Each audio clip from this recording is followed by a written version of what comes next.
A 9-year-old girl looks out of a helicopter window at Everest and makes a wish.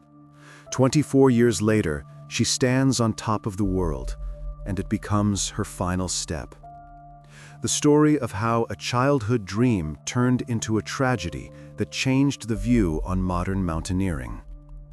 More than 7 decades ago, Everest was first conquered by Edmund Hillary and Tenzing Norgay. Since then, much has changed. Equipment has become more advanced, climbing methods more modern, and mountaineering itself has transformed into something else.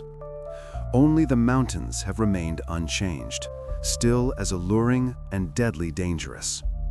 In Hillary's time, high-altitude mountaineering was the domain of a select few, daring professionals with impeccable training. Today, everything is different. If you have around $100,000, you can buy your way to the summit of Everest, even without a single day of experience in the mountains, even without being an athlete. Dozens of commercial companies are ready to provide such a service. They promise to take you to any height, assuring you they will do everything themselves and literally lead you by the hand to the coveted spot. What they won't tell you about is something else. Throughout the history of Everest expeditions, more than 1,000 climbers have been left on its slopes. 200 bodies still cannot be brought down. They lie where they fell, frozen in the same positions in which they met their death. Some have become landmarks for other climbers. Green boots at an altitude of 8,500 meters. A body in a yellow jacket a little higher up. In recent years, the percentage of those who did not return has sharply increased, and the majority of the victims are precisely these commercial tourists. But people continue to answer the mountain's call, as if something in this white peak piercing the sky erases the instinct for self-preservation. Shriya Shah-Klorfine was born in the shadow of Everest in Nepal. Her family belonged to a royal lineage and was well respected. According to friends' recollections, the girl's grandfather held a high post in the Ministry of Foreign Affairs, and the family mansion in Kathmandu was located a few blocks from the old palace. When Shriya turned 9, her father took the whole family on a trip to the foot of the mountain sacred to Hindus. They flew over Everest in a helicopter. This flight touched the child's soul and awakened something important. The girl pressed her forehead against the cold glass of the porthole. Below, snow-covered slopes, sharp ridges, and ice walls drifting into abysses drifted by. The air trembled with the vibration of the rotors. And the summit, the very one she had heard so much about, seemed both close and unattainable. One day I will do it. One day I will climb up there, the girl thought. But just a year after that trip, when Shriya was only 10, her father died. The family moved to Mumbai. Life changed abruptly and irrevocably. Her teenage years were difficult. First, her older brother died in a car crash. Shriya found out late one evening. A phone call, her mother's scream in the next room, then silence. A heavy, oppressive silence that lasted for weeks. Then, her mother died suddenly. Her heart just stopped, without warning, without a farewell. Shriya briefly returned to Kathmandu to attend university. But at 21, she took a job as an accountant on a cruise ship and decided to see the world, to escape the past, the losses, the empty house with photos on the walls. On the cruise ship, she met Bruce Chlorfine, a talented pianist from Ontario, Canada.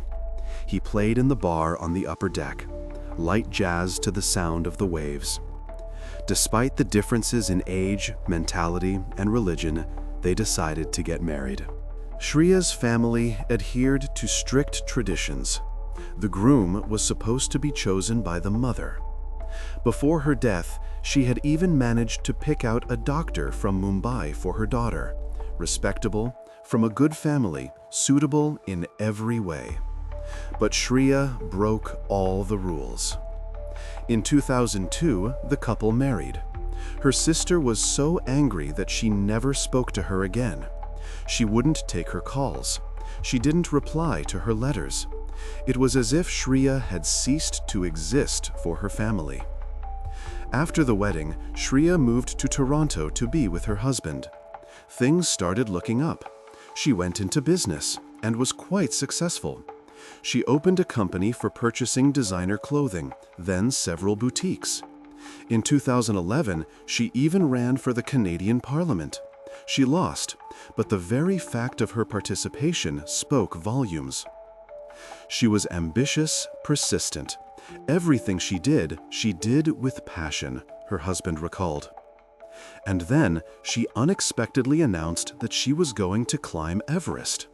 That the childhood dream had never disappeared. It was just waiting for its moment. A friend of Shriya's recalls that in 2010, she suddenly decided to enlist in the Canadian Army, in a combat unit no less. She went for an interview, passed the preliminary tests. She spoke of duty, of service, of wanting to test herself. But later, this idea transformed into a plan to conquer Everest. Perhaps it was the same need, to prove something, to herself or to those who had turned their backs on her. The initial idea was to make the climb a charity event, to raise funds for sick children. The only problem was that Shriya was not a mountaineer. Her only experience in the mountains was a long trek in Nepal at an altitude of about 3,000 meters. A few days' journey on well-trodden paths with a guide and porters. So, zero mountaineering experience.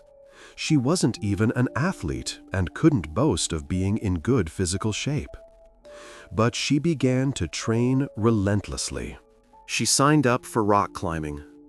Twice a week, she scrambled up artificial walls in the gym, fell, and tried again. Her fingers ached from the holds. Her hands trembled after every session. She took up karate, not so much for the fighting technique, but for the discipline, the ability to endure pain, to control her breathing. In the fall of 2011, Shriya launched a website, posting several photoshopped pictures of herself against the backdrop of Everest. The website proclaimed her goal, to become the first Canadian woman of South Asian descent to conquer the summit with a commercial company. The wording was long, but important to her. For the ascent, she chose a relatively new guide company called UTM Adventure Trekking. The cost of their services ranged from $36,000 to $40,000. By Everest standards, this is considered a budget option. Major companies charge twice as much. But with tickets, gear, food, insurance, and everything else, the total came to about $100,000. The charity fundraising was a complete failure. There was almost no response, and Shriya had to mortgage the house she shared with Bruce to make her childhood dream come true. The Everest obsession began to destroy their marriage. She only talked about the mountain. She woke up with thoughts of the altitude and fell asleep with them. She watched videos of ascents, studied routes, read reports. Bruce tried to be supportive, but gradually realized there was no place for him in this dream. Shriya spent more and more time with friends. She would come home late, tired, silent. But her husband still came to the airport to see her off before her flight to Nepal. They embraced awkwardly. Too much had been left unsaid between them. Her friends gave her a red sweater with a Canadian flag on the chest and wished her luck. The sweater was warm, soft. She pressed it to her and felt her eyes sting. Over the phone, Shriya said that upon arriving in Nepal, she was told, "They will teach you everything. There's nothing to worry about. It's an 18-day journey to base camp, and there we'll show you how to use the ladders and mountaineering gear. It sounded simple, almost mundane. She arrived at base camp on April 12. Tents stood out as bright spots against the gray rock. The wind whipped the flags. The air was thin. Every breath took effort. Like most commercial outfits in Nepal, UTM doesn't spend much time vetting its clients. The company requires a doctor's note confirming fitness for the climb. That's it. Business is business. Her complete lack of mountaineering experience didn't faze anyone. The company's director claimed he had asked Shriya about her preparation. It's very important to be in good shape to climb Everest. She told me she had been training for a whole year. She was in excellent shape. At the camp, Shriya did undergo some training. Sherpas showed her how to clip into a rope, how to work a jumar, how to place her feet on the aluminum ladders stretched across ice crevasses. Her gloved hands were clumsy. Carabiners clicked with a metallic sound. The ladders sagged under her weight, swaying over the void. But most of the time, people just sat and waited for good weather. The so-called weather window, a period of relatively safe climbing, occurs only a few times per season. This is why dozens of climbers gather at base camp, watching the mountain every day and waiting for their moment. The days dragged on slowly. Morning, breakfast in the dining tent. Afternoon, attempts to read, correspondence via satellite phone, card games. Evening, back to the tent. It was cold even in a sleeping bag. Sleep came in fits and starts. Shriya called her husband almost daily on the satellite phone. The connection was poor. Her voice broke up, static crackled on the line. Overall, she felt fine. The altitude headache came and went. She was full of life. Very, very happy. She told me, "Priya, I can see myself on the summit," her friend recalled. On May 18, 2012, Shriya began her summit push. It took her 18 hours to ascend roughly 1 vertical kilometer. Every step was a battle against gravity, against the thin air, against her own body. She was one of the last to leave Camp 4, the final staging point before the summit. On the evening of the 18th, she joined the tail end of a column of climbers and guides ascending the steep slope. Ahead, the lights of headlamps flickered, a chain of light in the darkness. Breath billowed out in clouds of vapor. The oxygen mask pressed against her face. This season, the weather window had been slow to open, and a huge number of people had accumulated on the mountain waiting for this key moment. If they missed their chance, they would lose their shot at the summit. They would lose money, months of preparation. Some would disappoint sponsors, let down those who believed in them, and they might never have such an opportunity again. So on that day, 500 people set out for the summit. 500. After leaving Camp 4, Shriya found herself in the so-called death zone, above 8,000 meters. At this altitude, the air is so thin that the human body begins to slowly die. Cells perish from lack of oxygen. The brain operates at its limit. Bottled oxygen helps keep you alive, but it will hardly make you faster, especially if you are an inexperienced climber. The route was first established by Edmund Hillary and Tenzing Norgay in May 1953. Today, the path is well trodden, with ropes fixed everywhere. But this does not make it safe. Starting from the South Col Plateau, climbers ascend a glacier. Ice crunches under their crampons, sometimes giving way to reveal crevasses. Then they trudge up a steep slope, clinging to fixed ropes. Every step requires concentration. A loss of balance here means a fall of hundreds of meters. Next, using ice axes and crampons, they make their way through snow-filled couloirs to the so-called balcony. This is a small ledge at an altitude of 8,400 meters, a small place to rest. And if any of the exhausted climbers are still able to appreciate it, it offers a stunning view of the surrounding peaks. Lhotse, Makalu, the endless chain of the Himalayas stretching to the horizon. The balcony also becomes a turnaround point for many. It is here that people realize that time is short and they won't have enough strength for the summit. Their legs won't obey, their lungs burn, their fingers go numb even in gloves. But if they decide to continue, they move along the ridge, scrambling through waist-deep snow until they reach the south summit, a small ice-covered dome at 8,750 meters. Here, the wind batters them with incredible force. One can lose balance, fall.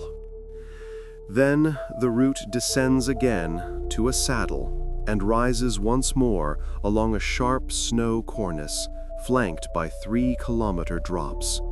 One wrong step and you plummet into the abyss. To the right, a sheer wall. To the left, a void. On the other side is the highest point on Earth, 8,848 meters above sea level. The summit of Everest. Those who reach it usually spend only a few minutes or even seconds there. The temperature in ideal weather on the summit is -15 degrees Celsius, but due to the strong wind, it feels much lower, -30, -40. Moreover, climbers are in a state of physical exhaustion and oxygen deprivation. Thoughts become confused, movements slow down. So, after taking a few photos, they hurry down. To linger here is death. And on May 19, 2012, there was also a queue of climbers waiting to stand on the summit. People stood, waited, froze, and used up precious oxygen. They spent extra strength and time that many of them no longer had. Statistics show most incidents happen on the descent, when people have no strength left, when the adrenaline of the ascent wears off, and most importantly, when the oxygen runs out. But let's return to May 19, 2012. Here is how mountaineer Ganesh Thakuri remembers that day. What is normally considered a safe window for the ascent closes in the afternoon. The wind on Everest usually picks up and often reaches hurricane force. Gusts knock you off your feet, tear away gear. Therefore, climbers aim to reach the summit before 11 in the morning and start their descent as quickly as possible before the weather turns. Thakuri recalls that he began to beg a woman to turn around and descend. She had already been in the death zone for too long, more than 10 hours. Her movements had become slow, her speech slurred. Moreover, the weather was starting to worsen. Clouds were rolling in from below.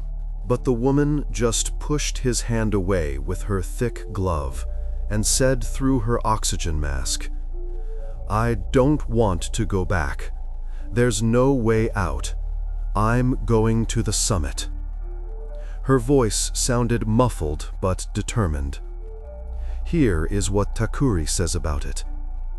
All adventure clients sign a contract stating they will follow the advice of the Sherpas. But at 8,800 meters, this is hardly feasible. The brain is no longer working properly. The problem is that if she doesn't listen, we can't carry her down. She weighs 60 kilograms plus gear. We can barely breathe ourselves. Shriya was not the only one who ignored the Sherpa's advice. A 16-year-old Nepali girl and a Swiss man also decided to press on. Youth and stubbornness against common sense. Ganesh Thakuri was attempting to summit without oxygen, an extreme challenge even for an experienced climber. He assessed the situation and made a decision. They began their descent. But despite everything, at 2:30 p.m. Nepal time, Shriya reached the summit of Everest. She fulfilled her childhood dream, the very one that was born 24 years ago in a helicopter over these slopes. She stood on the small snow-covered platform. Around her were other climbers, also taking pictures. Flags fluttered in the wind. Somewhere below, under the clouds, was the world. Toronto, Bruce, her past. Here, there was only the mountain and the sky. Her guides, Tem Sherpa and Dawa Dandi, contacted base camp by radio just after 3 o'clock in the afternoon local time. They reported that the other members of the group had also successfully summited and were beginning their return journey. But the descent did not go according to plan. Shriya was moving slower than the others, much slower. Every step was a struggle. Her legs were giving way, forcing her to stop, to grab onto the rope. By the time she reached the south summit, she could barely stand. Her speech was slurred. She couldn't form words. She had little understanding of what was happening around her. She looked at the Sherpas with a vacant gaze. This was a consequence of oxygen sickness, lack of oxygen. It can cause pulmonary edema, or, as was likely in Shriya's case, cerebral edema. Fluid accumulates in the skull, compressing brain tissue. Consciousness becomes confused, coordination is impaired. When it started to get dark, the Sherpas took turns trying to bring her down, supporting her by the arms. She could no longer walk on her own. Her body wouldn't obey. Her legs buckled with every step. Soon she fell into the snow and could not get up again. She just lay there, breathing heavily and raggedly. Then they began to drag her, trying to get her to the stone couloirs where they could call for help or at least shelter her from the wind. The woman had been on the mountain for more than a day and was breathing from her 9th oxygen cylinder. This enormous load was carried by the Sherpas, taking turns. The metal cylinders banged against the rocks, clanged, and scraped against the ice. By the way, many people ask, why not take extra cylinders? At such an altitude, even blinking is difficult. Every movement requires colossal effort, and a few extra kilograms of an oxygen cylinder can become an unbearable burden. Usually, in commercial groups, they are carried by Sherpas, but their strength is not limitless. They are human too. They also get tired, cold, and suffocate. And here was Shriya, using her 9th oxygen cylinder, unable to descend on her own. On top of that, the weather was starting to worsen. The wind was getting stronger. Visibility was dropping. The temperature plummeted even lower. John Kedrovsky, a geography professor and mountaineer from Colorado, was part of a team that abandoned their summit attempt that day. They decided to return to camp in the hope that the traffic jams would clear up the next day. Experience told them it's better to return without the summit than not to return at all. Climbing to the top of the glacier on his way back, he saw 8 Sherpas trying to roll something through the snow. He got closer. It was a body. A woman in a down jacket was no longer breathing. On his way back, early on the morning of May 20, just below the balcony, Kedrovsky encountered Han Yu, a Chinese climber who, suffering from altitude sickness, had become disoriented. He had fallen off the trail into the snow. He was sitting, rocking back and forth, muttering something in Chinese. He had taken off one of his mittens, for what reason no one knew, and was clearly suffering from frostbite. His fingers were white, waxy. The temperature had dropped below -40. I found his mitten in the snow and tried to put it back on, says Kedrovsky, but his hand was frozen solid like a rock. His fingers wouldn't bend. The delirious Hanyu swatted at the glove, and the wind carried it away. It flew into the darkness, disappeared. I stood there for a minute, maybe two. I looked at him. He was looking somewhere past me. And then I made the decision to leave. I realized I couldn't help this guy, but I could save my own life. Near the couloirs, Kedravsky saw several more frozen bodies and began to descend to camp more quickly. His heart was pounding. His breathing was ragged. He had to get out of there, as soon as possible. Just above the camp, he met another member of his group, David O'Brien. That night, the Briton, O'Brien, had abandoned his summit attempt and was helping other climbers descend.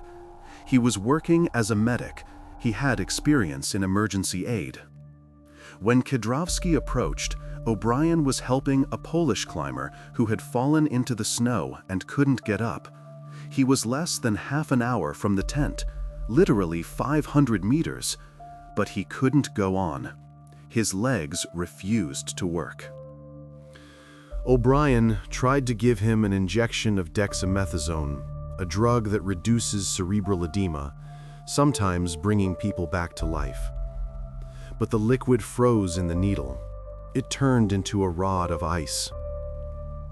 Eventually, he was picked up by Sherpas, and they began to drag him down on a stretcher improvised from climbing mats and ropes. While they were dealing with this man in the camp, another climber was being rescued, Sandra Leduc from Quebec. She had also left Camp 4 on the evening of May 19th and headed for the summit. She had been mountaineering for over a decade. This was not her first 8,000er. The first victim of the mountain she encountered that evening on the glacier was a young woman being brought down a snowfield on a stretcher. Half frozen, she was moaning in pain, quietly, monotonously, terrifyingly. Her face was gray. Higher up, Sandra could see 3 or 4 teams helping their comrades. They were on the brink of death. Some were lying in the snow, unable to get up. Others sat, hugging their knees, rocking back and forth. The scene resembled the aftermath of a medieval battle, a battlefield after a slaughter. Ahead, she saw 3 figures in the snow. Coming closer, she realized they were dead bodies, still attached to the climbing ropes by carabiners. She had to climb over them. There was no other way. She placed her foot next to a frozen hand, clipped onto the same rope. I was in a state of shock. It's not what you expect to see, she says. All the dead were already without gloves. For some reason, they take off their gloves before they die. They probably think they're hot. But what struck me most was that the female climber in the bright red parka still had her headlamp on. It was shining into the darkness. The batteries were still working. And yet, they were only 45 minutes from the safety of the camp, where there was rescue, warmth, and medical help. 45 minutes. Less than a kilometer. By the time Sandra was met by Kedravsky, she too was in trouble. The regulator on her oxygen mask had frozen. Condensation had turned to ice, blocking the valve. The oxygen stopped flowing. She was breathing the thin air, suffocating. The woman began to suffer from altitude sickness, dizziness, nausea, disorientation.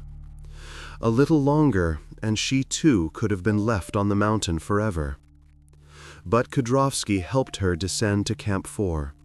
He supported her, pulled her by the hand, said something encouraging. He put her in a tent, covered her with a sleeping bag, and gave her hot tea from a thermos.